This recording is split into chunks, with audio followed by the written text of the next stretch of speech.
Welcome back to Future You, talking to Jeff about his new book, Dream School, Finding the College That's Right for You. And Jeff, one of the things that you get into the book is one of my favorite things. It's discussing trade-offs, particularly when price forces folks to make choices that they might not otherwise, as it especially and increasingly seems to do for folks in the upper middle class families, based on the research that you cite from Philip Levin at Wellesley College.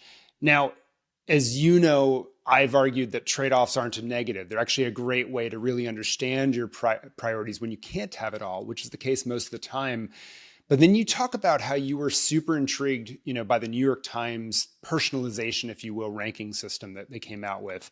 And you could personalize around your priorities, but you make the point that it's perhaps not as useful as you had hoped, because a lot of people actually don't know what their priorities actually are.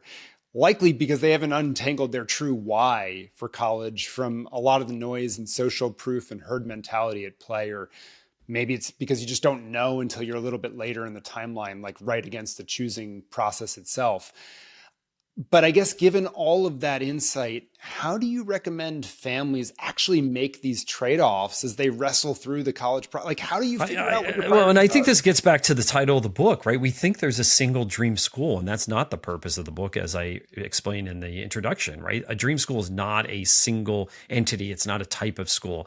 And what I come to realize in this process, especially in trying to put together that dream school list at the end, is there is no perfect choice. And in fact, I tell the anecdote in the chapter explaining kind of how I went about my view of trying to find those perfect colleges, is that I put together the list and I sent it off to Michael Itzkowitz, who I said, did this work on ROI with me. And he said, "Oh, Jeff, there's some on here I would question." And I'm like, "Michael, that's because you're only looking through the lens of ROI, but I'm looking through other lens. I'm looking at not only affordability, but I'm looking at ability to graduate. I'm looking at geographic diversity. There's all these other aspects I'm looking at." And that was the problem when I started going down the rabbit hole of that New York Times great college selector that they have.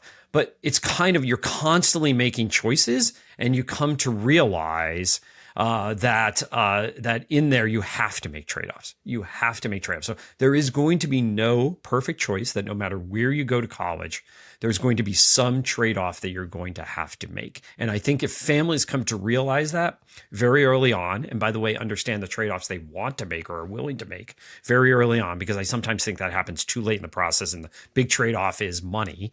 Oh my God, I'm going to stretch for this, and then they regret it, or they knock schools off where they could have had a great deal. I think that if they know that up front, that they have to make these trade-offs, I think it makes this entire process a lot less anxiety ridden. Well, yeah, and you have a really cool anecdote that people should read about, with this parent sort of focusing on Jesuit schools, right, for their daughter, and finding a really good deal in it.